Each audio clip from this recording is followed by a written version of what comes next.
Hello and welcome to the Lobby, GameSpot's weekly hangout every Tuesday at 2 p.m. Pacific, right here on GameSpot.com. Justin Haywald, was that really necessary to do that off camera while I'm doing my intro? How you doing? The Electronic Triple is on in 2 weeks' time. This day, 2 weeks, we will know all of the E3 secrets. But today on the show, we're going to talk about the ones we know about and the ones we don't. I'm joined by Justin Haywald, Peter Brown, Alexa Ray Correa. We are talking Nintendo first up. This time, 2 weeks' time, we'll already have had their digital event. They'll be in the middle of their treehouse where they sort of pepper out news and whatnot, but there's a bunch of news we're expecting and a bunch of news we're not expecting. Nintendo is really great at keeping those secrets, but they always have something. They always have something that's going to be super exciting that not even any of us know about.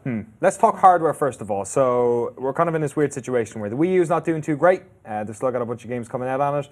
The NX has got a lot of chat about that this week. There's rumors out that it's going to be an Android-based machine. Justin, get us a little bit up to speed on where we're talking with the consoles. What are we going to see at the NX this year? Well, so we're not going to see anything of the NX at E3. They've already said that, and that's not surprising. Like, I don't expect anything to come out of this until 2017, maybe like super late 2016. This is potentially an E3 reveal for next year. The NX is going to be what their next system is. What that entails exactly, is this going to be the thing that unifies all of their consoles? Is this going to be the handheld plus the system that you plug into your TV? In that sense, Android would kind of make sense, but at the same time, Nintendo has shied away from Android-type platforms, so I don't know that necessarily there's any truth to that rumor, but it's not necessarily something that they've discounted as an operating system. Well, they did actually. Alexa pointed out this morning to me, I just looked it up, and yeah, Nintendo said, nope, not a chance. But they're also very good at lying in addition to hiding secrets. They've denied, that was a Nikkei report, and they've denied all of them, and most of them have come true. The same thing with like the bigger 3DS and the new 3DS, so I don't know, I wouldn't discount that yet. Yeah, I mean, it would make sense. But I think the only reason we're even talking about the NX and that the only reason Nintendo announced it was because they've been doing piss poor for the past couple of years when it comes to, making an impact on the market. So what better way to get investors happy again by saying, don't worry, we've got more, coming down the road. Well, the Wii U has definitely had a better trajectory this year than any of its previous, since launch. And the 3DS has always been a really strong. I mean, it had 1 month where it outsold the PS4 recently.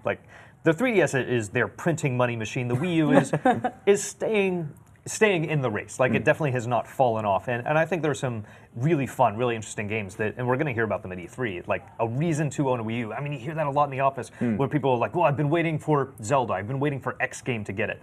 And there's potential, even though we're not going to hear about Zelda this year and we're not going to hear about the NX, we might hear about that game that's like, well, maybe I should get a Wii U just to play along with everybody else. So they've said no Zelda gameplay at E3 this year, which will probably irk a lot of people. But there are some other games that we are going to be able to look forward to. First of all, though, stepping away from hardware, but not quite into the world of software, what Amiibo shit do you expect to see at E3? Because all I keep hearing about is Amiibos and how you can't buy them. Just like 30 more Amiibos. I know they're introducing the cards with the Animal Crossing game for the 3DS. So now you have Amiibo cards, and then we have Amiibo figures.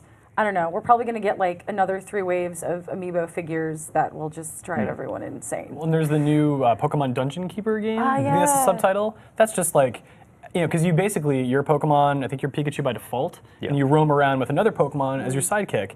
Every Pokemon is supposed to be in that game, but we don't know exactly how all that sidekick system works. No. But why not tie it to Amiibos? There's 700 plus Pokemon. No. That's the thing that's missing. Like Smash Brothers has that 49 character roster. All of them are going to have an Amiibo. Yeah. And then we got the Chibi Robo Amiibo. That's so adorable. I want one so much. And Yoshi's Woolly Yarn, like the thing that'll keep you going back to those Amiibos. Like, oh, they're different. This one's made of yarn. What's going to bring in the next wave? It's Pokemon. Yeah, and the Pokemon card game was so successful before, people are already trained to buy packs for that. Yep. So what better way for Nintendo to get that many characters out there in one fell swoop? And because there are so many, I would assume that at least some portion of those have to be cards. They're not going to be 700 physical Pokemon Amiibo. Please God that people get it done. I know, I would be broke. Let's talk about games. Star Fox, first of all. Hopefully going to see some this year. Justin, you saw it behind closed doors last year, right? I did.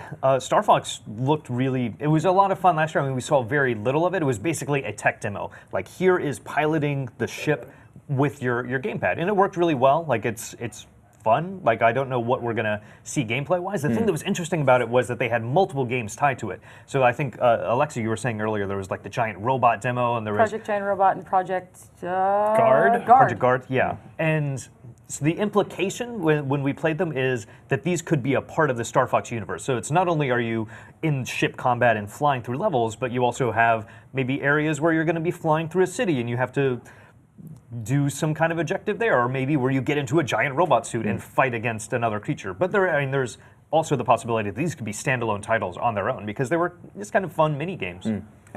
Most level editors come with some sort of game, but Nintendo are going the standalone way with Mario Maker. Peter, are you excited to make your own Mario levels? Oh, hell yeah, dude. Super Mario World has like a massive community of people making custom variations of the Super Nintendo original. And so it's such a logical step for Nintendo to do this. I played some of it at E3 last year, and it's so easy to use, and you can just make stuff on the fly. And you say it comes without a game. I would be surprised if it didn't come with the base games that are available to pull from within here already to give you a template to modify. Like, what better way to take your favorite level from an old Mario game and tweak it? You got to start somewhere, and I think that's a great place to start if they go that route. How about a crossover? Shin Megami Tensei X Fire Emblem. Oh gosh. Alexa Ray Korea, tell me. That's my MO. They went quiet on that game for a couple years and then they reintroduced it a couple months ago. They're saying it's going to come out this year, so I'm betting we're going to get some hands-on. We have to if it's coming out this year. Anything else in the world of Fire Emblem news? There is the 3DS game. They've been slowly releasing a trickle of information for that over the past couple months as well. Again, I hope that we get hands-on, crossing my fingers, since it's early 2016 here. I think it's late 2015 across the ocean in native Japan, but I'm betting we'll get hands-on. Cool. There's a bunch more games on this list, some of whom are ones we have not heard very much of. Project Treasure. This was like first teased, I feel like, was it this year?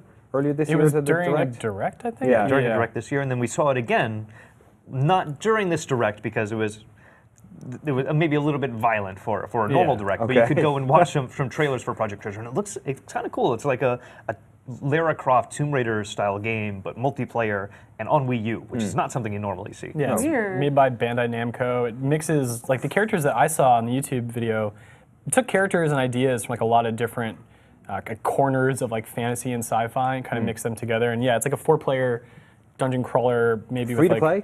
Boom. I think. I believe they said this will be a free-to-play game. Whoa. He knows. I Interesting. don't. Kirby's Epic Yarn was a super cool looking game, super fluffy ass looking game. Yoshi's Woolly World, man, they seem to have stuck themselves to some sort of weird new trend about making games about fabric. Has anyone seen much of this bad boy? It looks so good. We haven't seen a lot yet. We played some of it last year. At E3? Yeah. Oh, really? Yeah, I enjoyed it. It's very much Yoshi.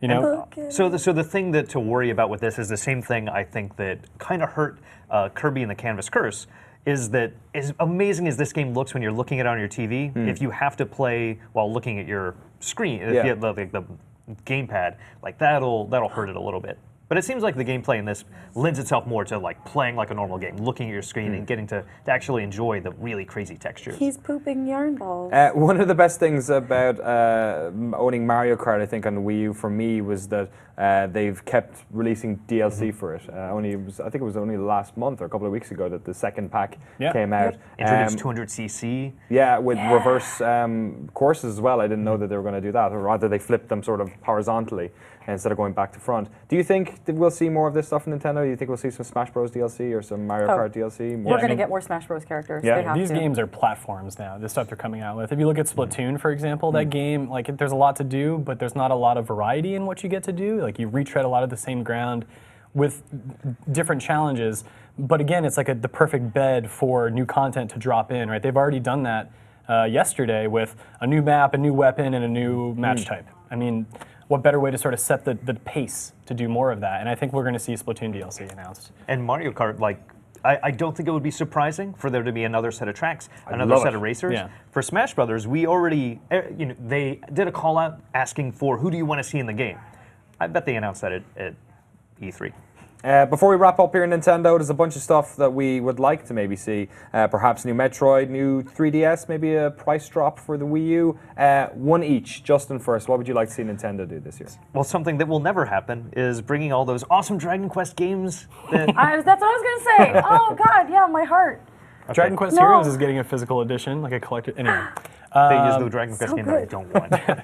I really want to see the new 3DS, like the regular sized version. I'm not hopeful, but I think, lacking any other hardware news, that's a good opportunity for Nintendo to kind of just please audiences looking for that kind of thing from Nintendo. Because games are great, but hardware always creates a certain buzz. Yeah. So we'll see. Awesome. I guess we'll know in 2 weeks' time.